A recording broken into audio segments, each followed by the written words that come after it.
in progress. Several hotels have joined the scheme, and also we have commissioned the remaining phases of the Penny's Bay facilities. Together with the Kai Tak site, there will be a total of 10,000 community isolation and treatment facilities, which will drastically improve our capacity to take in patients. With the limited facilities, we have to reserve the hospital beds for people with high risk. For those who don't have any symptoms or at a stable condition, they may have to wait at home for a bit.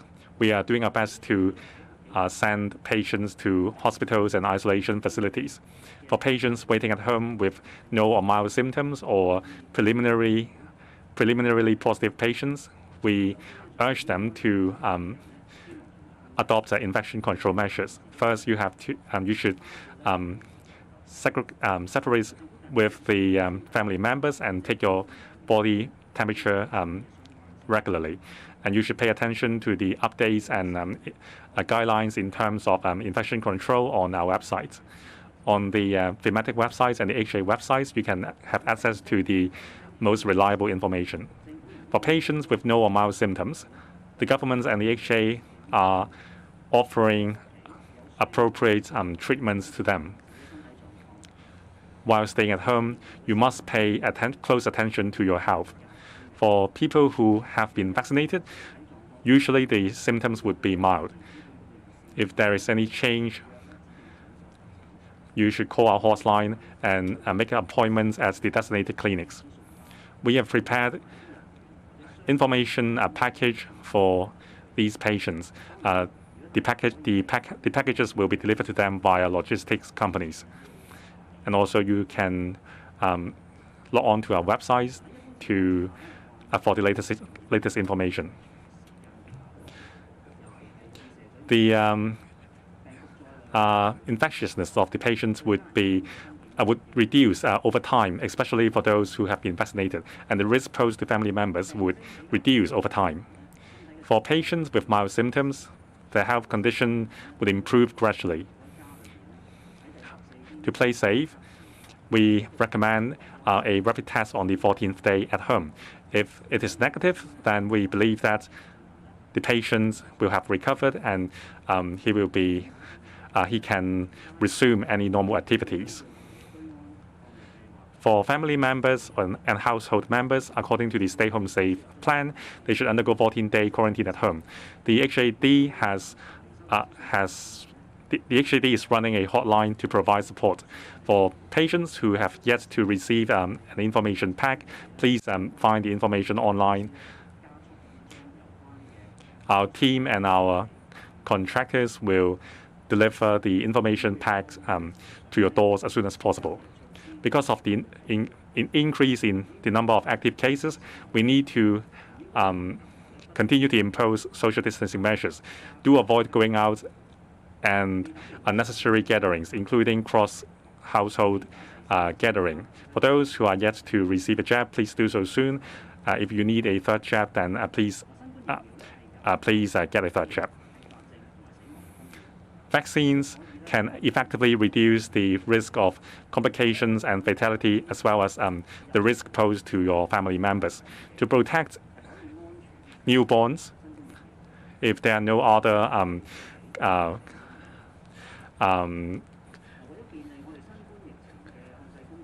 contradictions, pregnant women should also get vaccinated. We want to get the information of preliminary positive cases and your family members as soon as possible, so that we can assist your stay home safe isolation period. So please give us your information via the telephone so that we can help you. If you are not tech savvy, we will get in touch with you via the telephone. And please wait patiently. I would like to thank our colleagues, including government colleagues as well as volunteers In the past 2 years, especially during the recent wave, they have been providing the best services to members of the public. I also call out to major corporations to join hands with us and fight the disease. We hope that major corporations can organize volunteer teams to support your colleagues who are infected, including disseminating information, distributing rapid test kits to alleviate the concerns. We urge members of the public to stand together with us in this fight and overcome the epidemic. Thank you. Dr. Chuang will tell us about the latest situation about the cases. As of last night, the HA lab and the CHP's lab confirmed a total of 6,067 cases. 2,733 such cases were confirmed by the hospital authority lab. 3,334 cases were confirmed by the Center for Health Protection's lab. 32 cases were carriers of the L452R strain, meaning suspected Delta carriers. 3,188 cases tested negative to the strain, meaning they are suspected Omicron carriers. 114 cases are pending tests or could not be tested due to the low viral load. For the 6,067 cases, 12 of them were imported cases. The rest of them, 6,055 of them, were local infections. In terms of the trend, you can refer to the figures we reported every day. From the 15th to 17th February, the daily case count was around 4,000 cases per day. On the 18th of February, we got 7,000 or so cases. As at yesterday, we got 10,000 or so cases. The overall trend is an upward trend.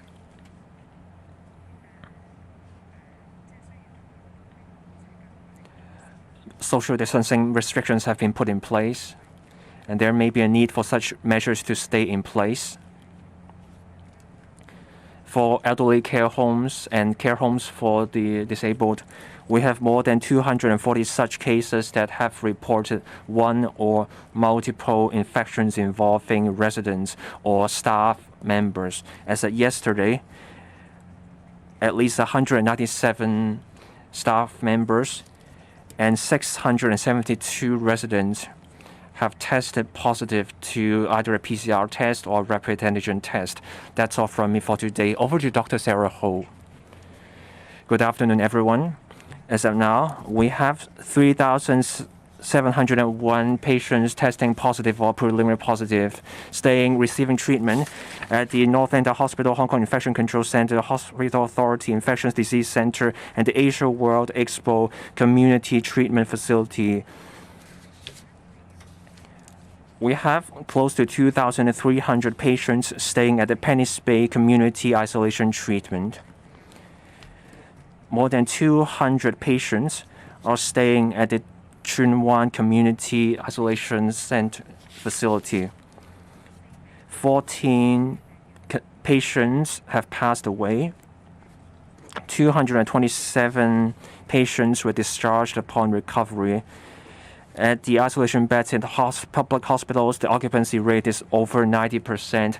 That's the maximum capacity at which we can receive patients. I want to make an appeal to all sectors of our community. Let's support our healthcare workers in overcoming this crisis. First, we called upon private sector healthcare workers to join us. We are aware that many private hospital workers stand ready to help us in various ways to take off some of the pressure on public hospitals. The hospital authority have liaised with private hospitals and the associations of such hospitals. We are discussing relevant arrangements, and we will implement the arrangements as soon as possible, and hopefully that will help our public. In the previous 4 waves of outbreaks, we had all kinds of collaboration with private hospitals. We had public-private collaboration schemes where we referred patients to private hospitals for care. This helps a lot in taking off pressure on public hospitals. In the days to come, we will step up communication with private hospitals. One of the plans under consideration is to get private hospitals to help us look after patients who are recovering, so that we can free up more manpower and beds in public hospitals to fight COVID. Second, we want to thank all government departments and bureaus for all their help over the past few days in sorting out problems involving the patients waiting outside A&E departments for hospital admission. We will continue to work with government departments to deal with all the problems that may occur, including by identifying more indoor areas and premises and turn them into community isolation facilities and transporting and supporting patients. I believe all departments will work with us in dealing with the COVID crisis. Third, I want to thank our frontline workers. This is a very trying time and exhausting experience for our workers who work tirelessly in looking after patients. They don't even have time for a meal break. I want to thank them wholeheartedly. We will keep reviewing the work environment and arrangements, and we will look into ways to help our workers do their job. We will look into ways to relieve some of the stress and improve the work environment, and we will consider such options.